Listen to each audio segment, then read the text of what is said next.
ওম শান্তি। আজকে বাবার 9 মার্চ 2026 মুরলি। বাবা বলছেন, मीठे बच्चे जैसे बाप का पाठ है सर्व का कल्याण करना, ऐसे बाप समान कल्याणकारी बनो। কি বললো বাবা? যেমন ঈশ্বরের কর্তব্য সবার কল্যাণ করা, তেমনি আমাদেরকেও সবার কল্যাণ করতে হবে। अपना और सर्व का कल्याण करो। বাবা বলছে আমাদের নিজেদের এবং অন্যের সবার কল্যাণ এখন আমাদের করতে হবে। প্রশ্ন, আমরা কি করে অন্যের কল্যাণ করব? কি করে কল্যাণ করবে?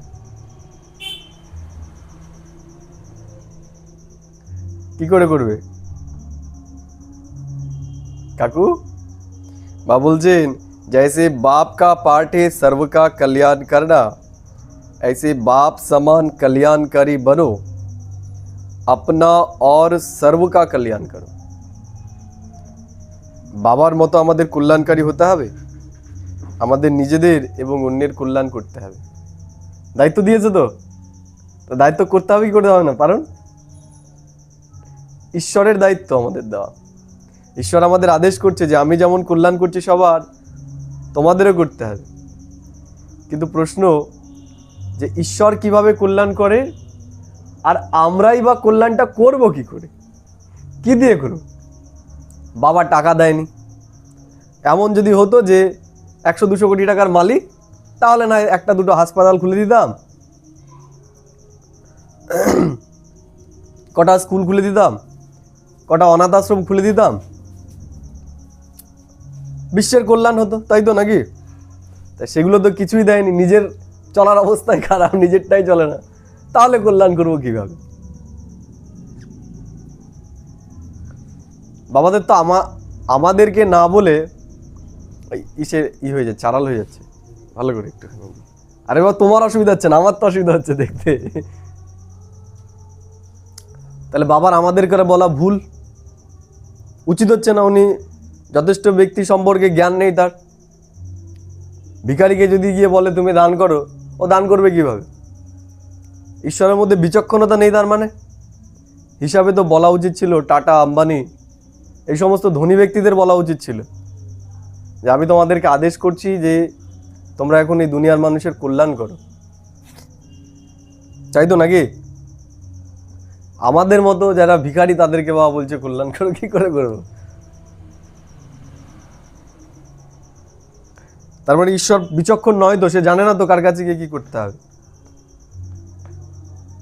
তাই তো নাকি? তাহলে কি করে করবো আমরা কল্যাণ? बाबा बोलছে जैसे बाप का पार्ट है सर्व का कल्याण करना, ऐसे बाप समान कल्याणकारी बनो, अपना और सर्व का कल्याण करो। কি করে করব? আমার নিজেরই তো অবস্থা খারাপ, আমার নিজেরই কল্যাণ করে কে? কি করে করব? হ্যাঁ, এটার কল্যাণ করবো কিভাবে?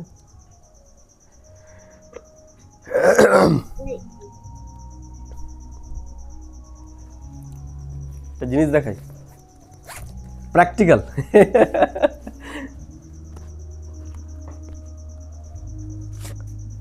এটার মূল্য কত?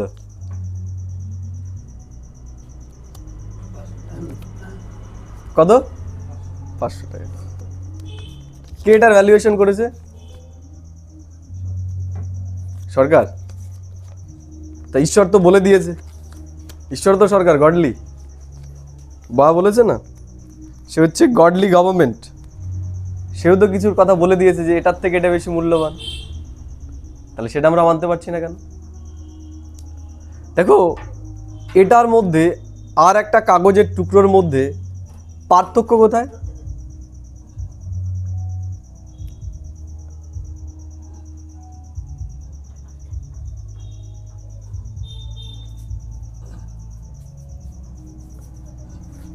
যেটা দেখালাম সেটাও কাগজের টুকরো।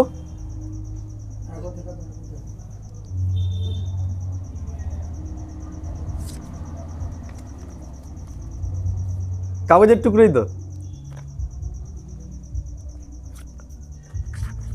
এটা ল্যামিনেশন করা, এটার মূল্য বেশি নিশ্চয়ই। এটা ই করলে বলো ছিঁড়বে না, আর এটা এরকম করলেই ছিঁড়ে যাবে, কিন্তু কোনটার মূল্য বেশি? কোনটার মূল্য বেশি? এটা টেকসইবল। দুটো যদি দেওয়া হয় কোনটা নেবে? কেন এটা নেবে কেন?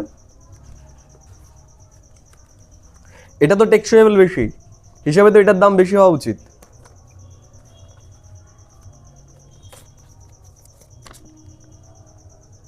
তাই তো নাকি? এটার মূল্য আমাদের কাছে এই কারণেই বেশি, কারণ সবাই এটাকে মূল্যবান মনে করছে। তাই সরকার বলেছে বলে নয়। যদি ভারতবর্ষের সবাই বলে যে এগুলো আমরা নেব না, এই কাগজের টুকরো আমরা নেব না, কি হবে? কি করবে সরকার? অবস্থাটা আমাদের সাথেও তাই হয়েছে।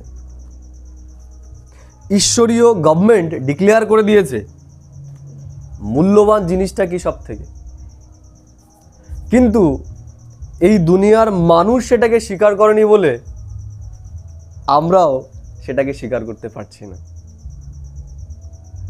ঈশ্বর বলছে এই দুনিয়াতে সব থেকে ধনী হচ্ছে কারা? তোমরা। বলেছে কি বলেনি? বলেছে তো, অনুভব করি আমরা। আমাদের চেহারা এবং চলনে, এই ফুলিয়াতে যে টপ ধনী ব্যক্তি আছে তার চলনের ভেতরে যে কনফিডেন্স, আমাদের চলনের ভেতরে কি সেই কনফিডেন্স আছে? বুকে হাত দিয়ে বলো, আছে? আছে? নেই। ঈশ্বর বলছে তোমরা সব থেকে ধনী, আমরা সেটা রিয়েলাইজই করতে পারছি না। কেন? আমরাও সেই ভেড়ার পালের মতো। ভেড়ার পাল যেমন ওই সামনের ভেড়াটা যেদিকে চলে সেইভাবেই চলে ভেড়া। ও কোন দিকে যাচ্ছে, ও যদি খাইয়ের মধ্যে কেউ ঝাঁপ দেয় না, ওই পরেরগুলো গিয়েও ওই খাইয়েই ঝাঁপ দেবে। আমাদেরকেও নিজেকে চেক করতে হবে, আমাদের অবস্থাও সেই ভেড়ার পালের মতো নয় তো? খুব সামনেই সেই সময় আসতে চলেছে। ওই যে টুকরোটা দেখলাম, এখন যেটা আমার মনে হচ্ছে 500 টাকা, খুব শীঘ্রই সেই দিন আসতে চলেছে যেই দিন ওটা আর একটা কাগজের টুকরো, দুটোর মূল্য সমানই হবে। সব নির্ভর করছে আমরা বুদ্ধির ওপর, আমাদের কোনটাকে আমরা মূল্যবান মনে করি এবং কোনটাকে আমরা মূল্যবান মনে করি না তার উপর। এই দুনিয়ার সব থেকে মূল্যবান জিনিস কি জানো? কি সব থেকে মূল্যবান জিনিস? হ্যাঁ, সময় সব থেকে মূল্যবান জিনিস। মূল্যবান সময়। একজন ব্যক্তি যে ডিপ্রেসড আছে তাকে বলো সময় কেমন, কি বলবে? সময় তো কাটছেই না, আমি চাই সময় তাড়াতাড়ি কাটুক। তার কাছে সময় মূল্যবান নয়, সময় একটা বোঝা। আর যে আনন্দে আছে তার কাছে সময়, তাহলে সময় কি মূল্যবান? এই সময়েরও ভ্যালুয়েশন ওই জিনিসটার উপর নির্ভর করে। কি জানো? এই দুনিয়ার সব থেকে শ্রেষ্ঠ জিনিস যেটা করি কেউ হিরে বানাতে পারে, কে? কি বলো? সেই ক্ষেত্রে আমরা ধনী। মানসিক স্থিতি, ওটা তো বাই প্রোডাক্ট। মানসিক স্থিতির জন্য সেটা দরকার। হ্যাঁ, জ্ঞান, শ্রেষ্ঠ বিচার, শ্রেষ্ঠ বিচার। আর শ্রেষ্ঠ বিচার আসে জ্ঞানের আধারে। এই দুনিয়ার সব থেকে মূল্যবান হচ্ছে জ্ঞান। জ্ঞানটা যখন আমাদের বিচারে পরিণত হয়, সেটা হচ্ছে সব থেকে মূল্যবান জিনিস। আমাদের কাছে যত শ্রেষ্ঠ বিচার আছে, এই দুনিয়ার কারো কাছে সেই শ্রেষ্ঠ বিচার আছে? আছে? আছে? এই দুনিয়ার মানুষকে যদি জিজ্ঞেস করো যে একটা শ্রেষ্ঠ বিচার তুমি শোনাও, কি বলবে? সবার ভালো হোক, সবাই ভালো থাকুক, আমি চাই সবার ভালো হোক, কল্যাণ হোক। এর থেকে শ্রেষ্ঠ বিচার আছে তাদের কাছে? আমাদের কাছে? আমাদের কাছে আছে এর থেকে শ্রেষ্ঠ বিচার? কি বিচার? কি বিচার? কি বিচার?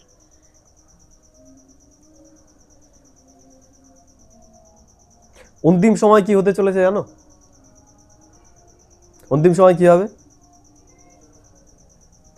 অন্তিম সময়ে ওর সাথে আজকে আলোচনা করছিলাম এটা, এই যে যারা আমরা নিজেকে সাধারণ মনে করছি, এই সাধারণরাই অসাধারণ হতে চলেছে।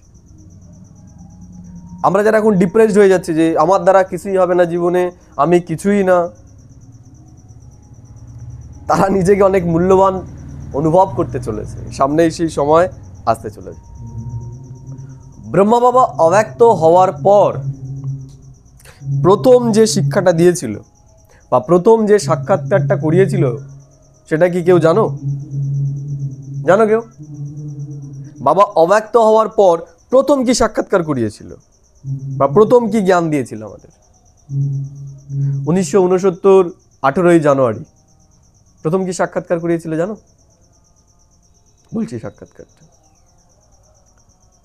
ব্রহ্মা বাবা দেখাচ্ছে, মানে দাদি যখন ওয়াতানে গেছে, গুলজার দাদি, তখন গুলজার দাদিকে বাবা দেখাচ্ছে একটা দৃশ্য, যে একটা উঁচু পর্বত, উঁচু পর্বতটা একটা লাইট হাউস, মাইট হাউসের কাজ করছে।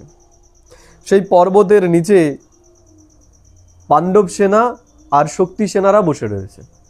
পাণ্ডব সেনা কারা? আমরা। আর শক্তি সেনা মানে দিদিরা, মাতারা। ক্লিয়ার? কিছু সময় পর সেখানে কোটি কোটি লোক জড়ো হয়েছে। কত লোক?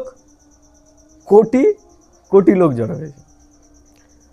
তারা ঈশ্বরকে দর্শন করবে বলে সেখানে উপস্থিত হয়েছে। আর সেই পর্বতের উপরে রয়েছে বাপ দাদা, মানে শিব বাবা আর ব্রহ্মা বাবা। সবাই ঈশ্বরকে দর্শন করার চেষ্টা করছে, কিন্তু কেউ করতে পারছে না। তখন একটা আকাশবাণী হয়েছে। কি আকাশবাণী? যে আমি আমার এই সন্তানদের মাধ্যমে প্রত্যক্ষ হব। এবং সেই সময় এই পাণ্ডব সেনা এবং শক্তি সেনারা সবাই, এই যে যারা সেখানে উপস্থিত হয়েছে কোটি কোটি আত্মা, তাদের যে আরাধ্য দেবী দেবতা, যে যাকে মানে, যে জিজাস ক্রাইস্টকে মানে সে জিজাস ক্রাইস্টের সাক্ষাৎকার করছে, যে কালীকে মানে সে কালীকে সাক্ষাৎকার করছে, যে দুর্গাকে মানে সে দুর্গাকে সাক্ষাৎকার করছে। কাদের মাধ্যমে? এদের মাধ্যমে।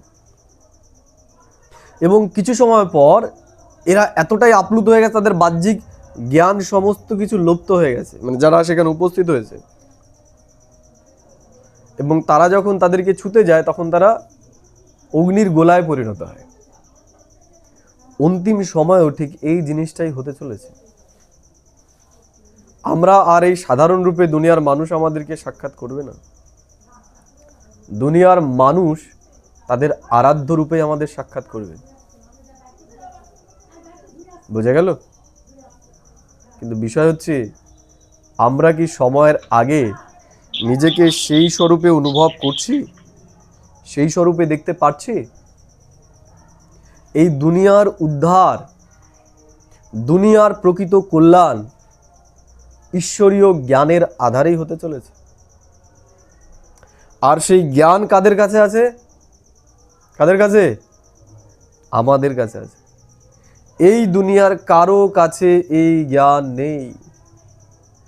আর ঈশ্বর সরাসরি, যেটা বললাম সাক্ষাৎকারে যেমন দেখিয়েছে, ঈশ্বর সরাসরি এই দুনিয়ার কল্যাণ করতে পারবে না, আমাদের মাধ্যমে করবে। সেই আমরা হচ্ছে এই আমরা, যাকে সাধারণ রূপে এখন আমরা দেখছি। এর জন্য আমরা যদি বৌদ্ধিক লেভেলে বিচার করি, তাহলে বুঝতে পারবো যে আমরা কতটা ধনী। কিন্তু এই ভেড়ার চালে যদি আমরা চলি, তাহলে আমাদের এই দুনিয়ার জিনিসগুলোই মূল্যবান মনে হবে।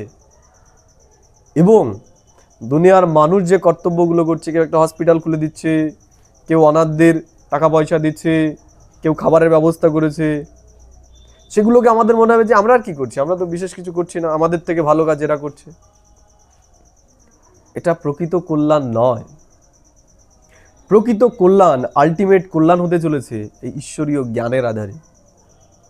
এই জন্য বাবা আজকে প্রথমেই বলছে, जैसे बाप का पाठ है सर्व का कल्याण करना, ऐसे बाप समान कल्याणकारी बनो। তো যেমন বাবার পাঠ সবার কল্যাণ করা আমাদের, তেমনি আমাদেরও এটা পাঠ। আমাদের টাইটেল কি? আমাদের টাইটেল কি জানো? আমাদের টাইটেল হচ্ছে মাস্টার ভগবান। আমাদের টাইটেল মাস্টার ভগবান। আমরা দেখো না, যে ব্রাহ্মণ যে পুজো করতে যায়, সে ছোট হোক বা বড় হোক বয়সে, কি করে? কি করো? ব্রাহ্মণ মনে করো পুজো করতে আসলো, আমার বয়সী, পুজো করবে, তারপরে দক্ষিণা দেওয়ার সময় প্রণাম করবে কি করবে না? কেন করবে? কেন করবে? করবেটা কেন জিজ্ঞেস করেছো কোনোদিন? হ্যাঁ, ওম শান্তি। বলছি এসব বসে আছি, কমেন্টই পাঠাননি তো। কমেন্ট্রি না, আগের দিনের কমেন্ট্রিটা করা হয়নি, কারণ ওই আওয়াজ হচ্ছিল তো খুব, আর ভোগ ছিল এর জন্য করা হয়নি। কালকের থেকে নিয়মিত আবার আসবে। ওম শান্তি, ওম শান্তি, ওম শান্তি। পরে কথা হবে তাহলে। আগের দিনেরটা চালিয়ে দিন, কালকে থেকে নিয়মিত আসবে। করো কেন? বয়স তো ছোট তোমার থেকে। ব্রাহ্মণ সে যেমনই ব্রাহ্মণ হোক না কেন, ছোট ব্রাহ্মণ হোক আর বড় ব্রাহ্মণ হোক, এই যারা আমরা ভাবছি আমার দ্বারা হবে না, আমি যে এইভাবে চলছি, এই ছোট ব্রাহ্মণও বড় হতে চলেছে সামনে। দুনিয়ার কোটি কোটি ধনী ব্যক্তি যারা, তাদের কাছে প্রচুর টাকা পয়সা, এবং বর্তমানে যেই বাবাজিদের সামনে কোটি কোটি লোকের ঢল নামছে, সেই বাবাজিরও আসতে হবে এই ছোট্ট ব্রাহ্মণের কাছে, আসতেই হবে। বুঝতে পারলে? আর সেই ব্রাহ্মণরা হচ্ছে এই আমরা। কখনো এগুলো নিয়ে আমরা চিন্তা করেছি? করেছি চিন্তা? কদিন করেছি? কদিন করেছি আমরা এই চিন্তাটা? এখানে তো টাকার কতটা ভ্যালু সেটা আমরা নিজেরা চিন্তা করি। আমাদের আশেপাশে যারা রয়েছে তারাও আমাদের মধ্যে প্রতিনিয়ত ভরছে। ভরছে কি ভরছে না? ওটা তো কাগজের টুকরো ছাড়া আর কিছু নয়। তাহলে ওটা আমাদের এত মূল্যবান মনে হচ্ছে কেন? কারণ আমাদের আশেপাশে সবাই আমাদেরকে বলছে এটা এত মূল্যবান। কিন্তু শান্তি ওই কাগজের আধারে আসে না। কারো কাছে ওই কাগজ মনে করো অনেক আছে, কিন্তু তার কাছে শ্রেষ্ঠ বিচার নেই। শান্তি আসবে? আসবে শান্তি? আসবে না। মেন বিষয় হচ্ছে আমাদের বিচার। তো এই যে যারা আমরা বসে রয়েছি, তারা যেইটুকুই পুরুষার্থ করুক, আমরা যদি আমাদের ভ্যালুকে জানি, আমাদের কর্তব্যকে জানি, তাহলে আমাদের স্থিতি কখনোই নিচে আসতে পারে না। এর জন্য আমাদের ভ্যালু, আমাদের কর্তব্যকে, আমাদের দায়িত্বকে সবসময় আমাদের মনে রাখতে হবে, এবং সারাদিনে কয়েকবার আমাদের স্মৃতিচারণ করতে হবে এটা, যে এই যে আমরা জ্ঞানটা শুনছি এটা কতটা মূল্যবান, এটা কতটা মূল্যবান, এটা আমাদের চিন্তা করতে হবে। না হলে এই জ্ঞানের ভ্যালু এবং আমাদের নিজেদের ভ্যালু আমরা করতে পারবো না। এই দুনিয়াতে তাকেই তো আমরা ধনী বলি, যার কাছে ওই কাগজের নোট অনেক থাকে, তাই তো নাকি? নাকি যার আচরণ শুদ্ধ তাকে আমরা বলি ধনী? কাকে বলি? সে যাই হোক, সে যাই করুক, যদি তার কাছে প্রচুর পরিমাণে কাগজের নোট থাকে তাহলে আমরা বলবো এ ধনী ব্যক্তি। ঈশ্বরের কাছে, ঈশ্বরের কাছে কি, কে ধনী? ঈশ্বরের কাছে যে সুচরিত্রবান, যে দিব্য জ্ঞান এবং দিব্য গুণের অধিকারী, সেই হচ্ছে সব থেকে মূল্যবান। এবং এই যে আমরাও যে ভ্যালুয়েশন করছি না, বাস্তবিক পক্ষে এই যে কাগজের নোট, এর ভ্যালু কিছু দিনের জন্য। মনে করো একজন ব্যক্তির সাথে আমার মেলামেশা, সে প্রচুর টাকার মালিক, তার সাথে মিশছি, কিন্তু তার আচরণ মোটেও ভালো নয়। কতদিন সে ভালো লাগবে আমার কাছে? কতদিন ভালো লাগবে? কতদিন? কিছুদিন চলার পর তার আর আমার ভালো লাগবে না, মনে হবে এগুলো কিছুই দরকার নেই, হয় না? যদি পয়সার দ্বারাই কারো ধনিত্ব বিচার হতো, তাহলে কোটিপতি যারা, তাদের কোনোদিন বিচ্ছেদ ঘটতো না, তাদের থেকে তাদের সম্পর্কগুলো দূরে সরে আসতো না। এর জন্য ওই কাগজের নোটের ভ্যালু তো আমরা করছি, কিন্তু তার সাথে সাথে জ্ঞান, গুণ, পিউরিটি এবং আমাদের নিজেদের ভ্যালুয়েশনটাও চিন্তা করতে হবে, যে আমাদের এই ব্রাহ্মণ জীবনটা কতটা ভ্যালুয়েবল জন্ম, এবং এই যে আমরা জ্ঞানটা শুনছি, এটা কতটা ভ্যালুয়েবল জিনিস আমরা গ্রহণ করছি, বা কতটা ভ্যালুয়েবল জিনিস আমরা নিজের কাছে সংগ্রহ করছি। এই চিন্তাটা আমাদের করা দরকার, তাহলেই আমাদের ভেতরে নেশা থাকবে। না হলে এই জীবনের নেশা বা এই জ্ঞানের প্রতিও, জ্ঞানটা শোনা, জ্ঞানটা শোনানো, এর প্রতিও যে আমাদের নেশাটা, সেটা থাকবে। যদি আমরা এর ভ্যালুয়েশনটা চিন্তা না করি, তাহলে বেশি দিন আমরা এই পথে চলতে পারবো না, আমাদের শুনতেও ভালো লাগবে না জ্ঞানটা। বোঝা গেল? এর জন্য ঈশ্বর আজকে প্রথমেই যে কথাটা বলল, ঈশ্বর যে কাজটা করছে, অর্থাৎ এই দুনিয়ার মানুষকে অন্ধকার থেকে আলোর দিকে নিয়ে যাওয়া, জ্ঞানের আলো প্রদান করা, সেটা আমাদেরকেও এখন কে করতে হবে, কি হবে না? করতে হবে। ঈশ্বরীয় গভর্নমেন্ট আমাদেরকে এই দায়িত্ব দিয়েছে, ঈশ্বর আমাদেরকে এই দায়িত্ব দিয়েছে, এটা আমাদের মনে করতে হবে।